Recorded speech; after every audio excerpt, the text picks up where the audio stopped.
Here's Bear Bull Trader's disclaimer. As always, we recommend that you seek professional advice from a professional to determine whether trading is right for you. So let's talk about the components of a trade book. But before that, let's talk about what exactly a trade book is. A trade book is a document which can be on your computer or it can be printed out and it can be in a book, similar to what NFL teams have for calling plays in order to hopefully win a football game, right? Or the basketball game plan or a baseball game plan. It's where you combine everything that you know about trading into one document. That's your technology. It's what strategy you're going to trade, and it's your psychology. How do all three of those intermix and intertwine? And when you put that all together, that's the trade book. But what we really want to do, as you can see from this image, is we want to get to that trade book edge. And what that is taking your trade book, which is your recipe for success, right? And making it your own. Because a trade book, you can't take somebody else's trade book. You can't take Andrew's trade book. You can't take Carlos's trade book, Norm's trade book, John's trade book. Grab it, bring it into your computer and say, I'm going to do exactly what they do. Because it's not going to work out for you. It's the same as if you try to use your grandmother's or grandfather's recipe, right? You have the recipe, you have the ingredients, but when you try to duplicate it, it just doesn't come out quite right. And that's because there's a DNA sense that you put onto this trade book, and that is what is known as the trade book edge. And we'll talk about that and discuss what that is further. But for this module of courses, what you need to understand is that this trade book is where you're going to put everything that you know about trading and what you want to look for in a stock. And once you have that done, then it's about tweaking it and making it your own and putting your own DNA on it so that when you execute it, it becomes your trade book edge. So why even begin with a trade book, right? Like I talked about a little bit, right? It's your game plan. It's how you're going to go into the market when the bell rings at 9:30 Eastern time and the price action starts going up and down and jumping around and selling off and buying. And it's all crazy, and you got indicators going all over the place, your Bollinger Bands, your support and resistance, your pivots, your volume, your level 2, your montage is going crazy. Everything's going crazy. But you have a plan for it, and you know what you're looking for, and you're focused in on that. And when there's things that are not within that plan, you just simply discard it because you're focused in on what matters to you. There's thousands of indicators out there, which I'll show you here in a little bit. But you don't need all those indicators. You don't need all that information. You need a select few indicators that will give you the information that you want so that you're confident in executing your trade. What it allows also is at the end of the day, after you put on 1, 2, 15, 20, 30, 40 trades, how many ever trades you'd put on, it gives you a basis, a grounding that you can evaluate your trades off of. If you said you want to take a trade when it breaks the high of day, but you're taking an entry before that, you can then identify what was your reasoning. Why did you venture off from what your plan was? Was it valid, or was it just emotions that took you over? That's what a trade book does. You have laid out a plan, you have written it down or typed it, and you have put it in stone and said, this is what I'm going to trade. And now you can evaluate yourself off of how well you can execute that. And if you're having trouble executing some of that, well, then maybe you can adjust it so that it fits better within your own personality, right? Or your own trading psychology. It also allows you to measure your success as a trader.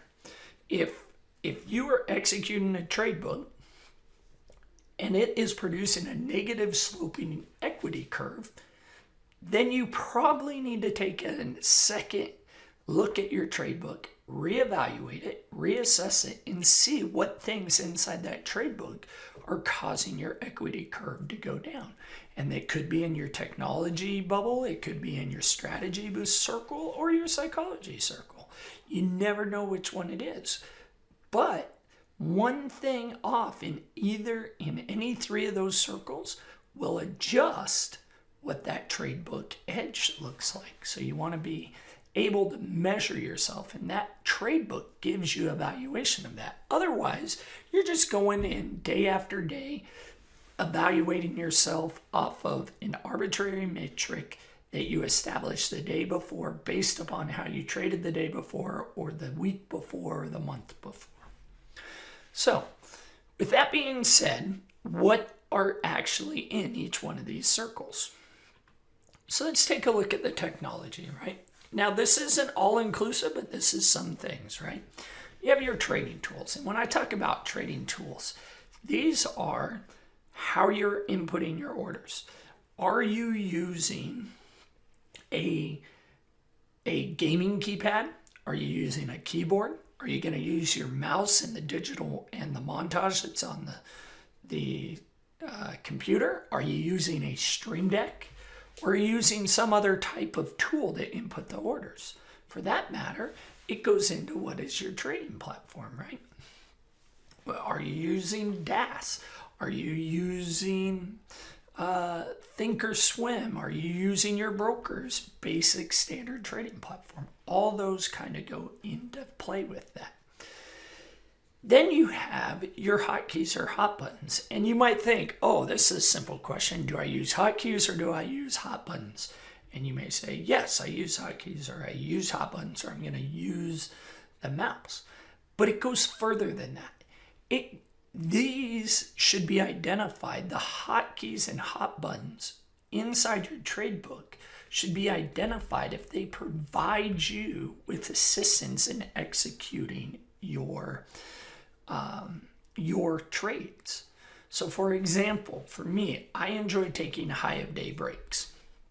Therefore, I ended up working with a trader in our community to develop a hotkey to where I can double click on the chart and press the enter key for a long, and it will calculate the risk from the high of day to where I double clicked, divide that amount by the dollar amount I want to risk per trade, and then submit an order for 1 cent higher than the high of day, because that's where I want my entry point to be. Now, does that may sound complicated? And it kind of is. But prior to me developing that hotkey with that trader, I had to do all those calculations manually or with a Excel spreadsheet and then input that information into the montage. It took a while. It took time. And sometimes I missed the trade because the stock just moved way past that entry before I could get all that information processed. With the help of that hotkey, I can now simply go down to about 2 seconds, find where I want my technical stop, double click, press the enter key, the order's placed, and now I have a fixed number of shares based upon the risks that I want to take. So that hotkey aids in my trading strategy. So it helps my edge. The next is your journal selection. And this is something that I think a lot of traders forget about, is that you're not just trying to collect statistical data. Although it is important and you need it, you also need some type of journal where you can jot down certain things, such as what did I do wrong? What did I do right? How can I improve on this trade? How was I feeling today? How was the market going? Was I emotional going into it? Was I not going emotional? That information provides just as much value as what time of day did I take the trade? How many shares did I take? What was my stop? What was my risk? What was my return? Did the stock move in my direction? Were my indicators there? Were my confirmations there? That information is important too. So you want to select some type of journal that is easy for you to collect all that information in. For me, I use two. I use ChartLog and TraderView for statistical analysis. And then you also have Microsoft OneNote and Microsoft Excel. I use all four of those informations because they give me each one of them gives me a different aspect of trading that I want out of it. And then your criteria. And this can be difficult to understand, right?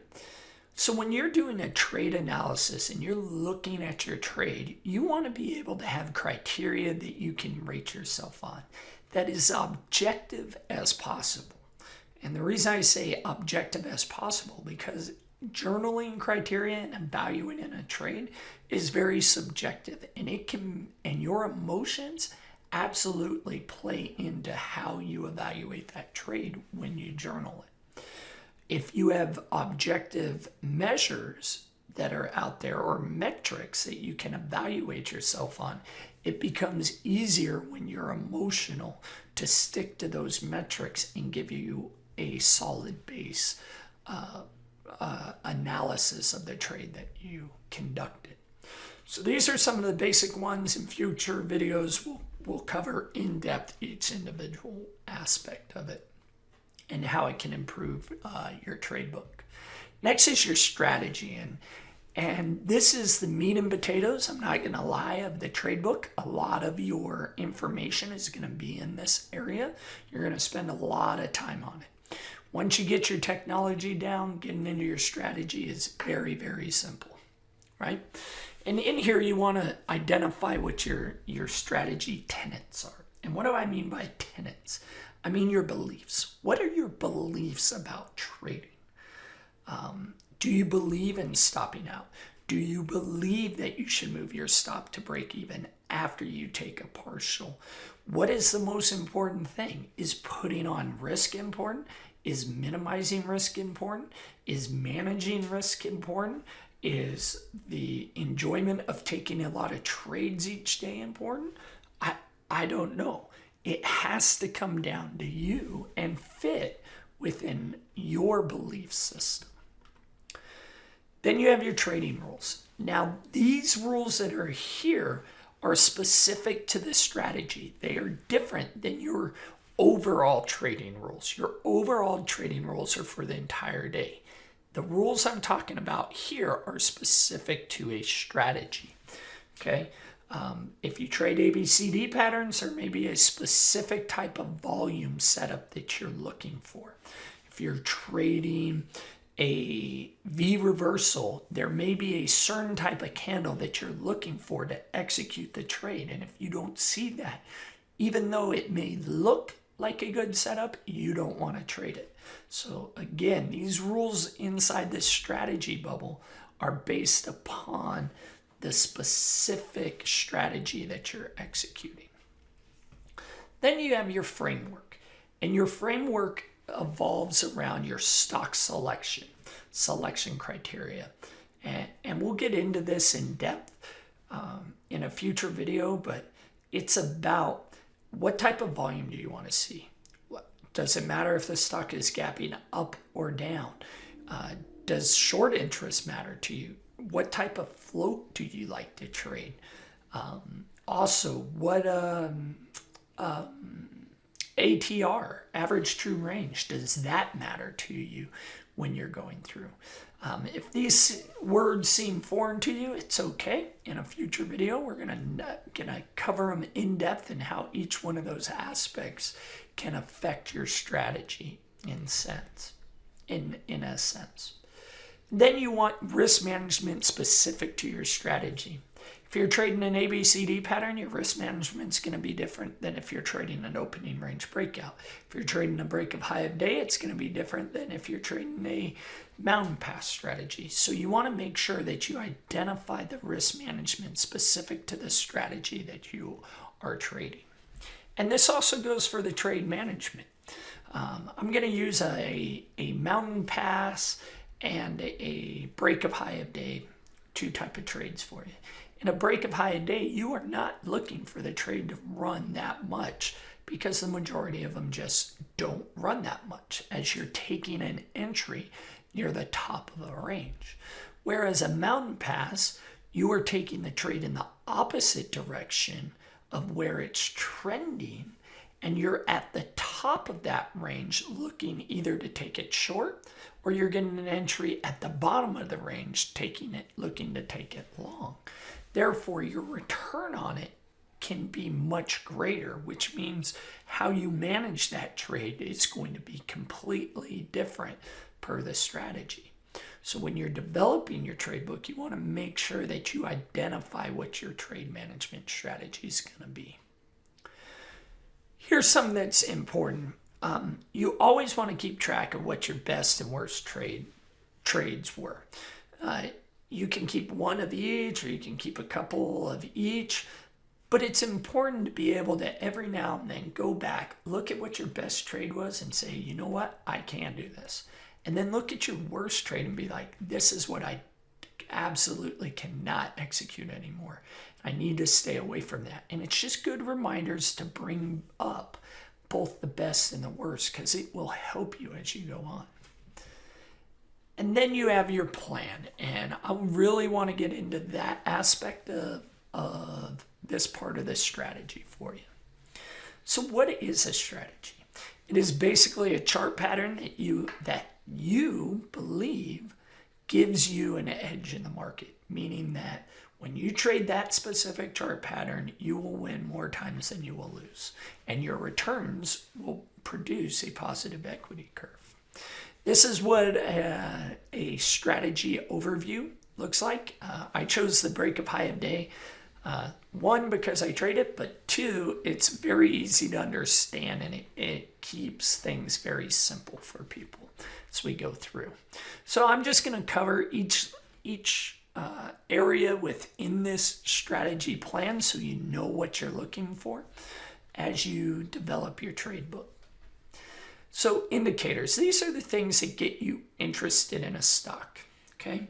You're basically scanning the screens and you identify, or your eyes catch a stock and you go, ooh, I need to look at that more, right? You sit up in your seat a little bit, you lean towards the computer, your heart rate gets a little excited, and you get a little nervous.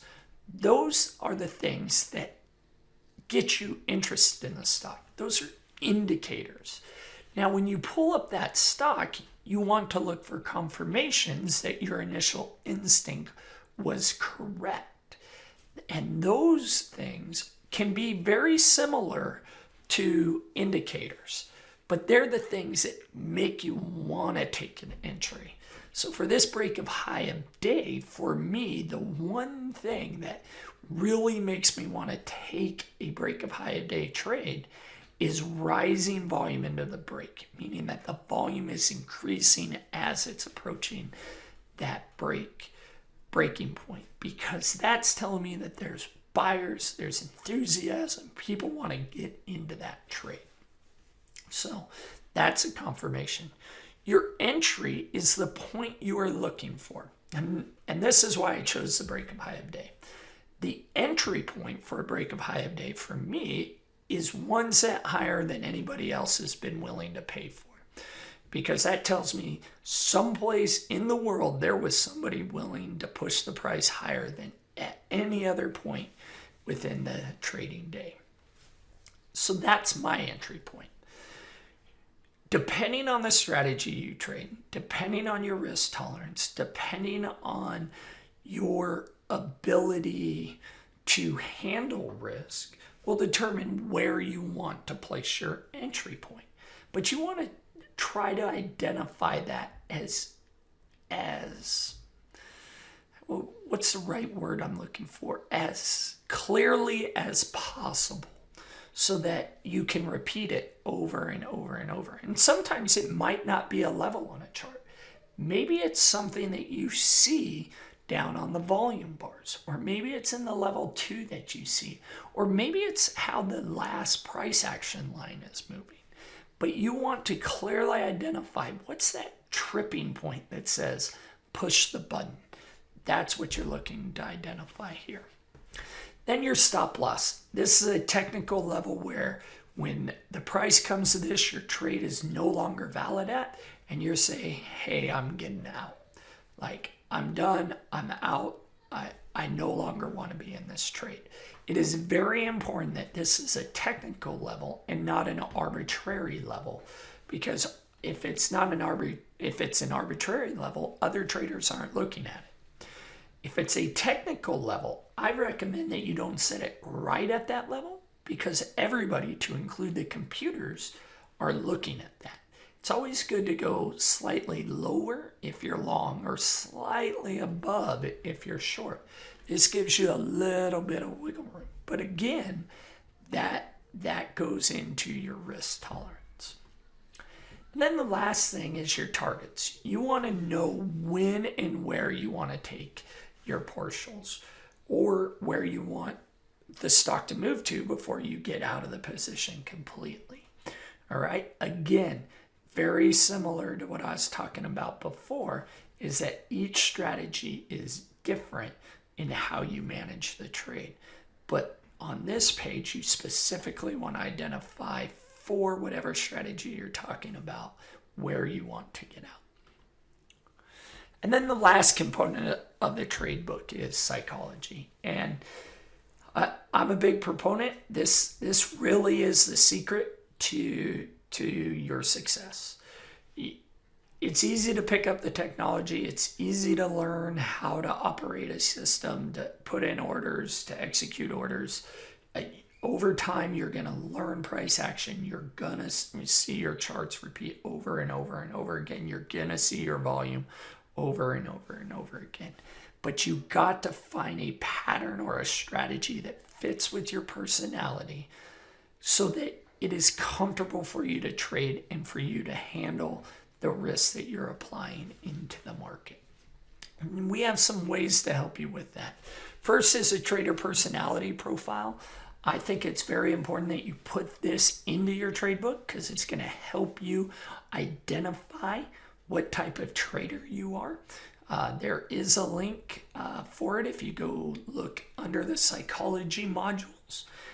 Dr. Reed's Mastermind Pro series, he has an entire 4 videos on these, and I highly encourage you to read them and look at them, as it will give you much more in-depth information about how to fill out this trader personality profile. It will also allow you to take that profile. Then here is a performance profile, and it is done by Creda. It's under the Mental Edge, and this performance profile will really help you narrow in on 1 to 3 things that will improve your trading the most. And when you perform or do this profile and you take the time to actually do it, you're going to be able to identify where you personally believe your weakest link is in trading. And then you can identify, or once you've identified that, you can go and identify ways to improve that area. And you do that through proper goal setting and making sure that your goals are in line with what you want to perform. And both the performance profile and setting goals are webinars presented by Creda. They are under the Mental Edge, so I encourage you to check those out as well. So that was the trade book, components of a trade book. If you have any questions, do not hesitate. You can email me at mike@bearbulltraders.com, and I'd be glad to answer anything that you have.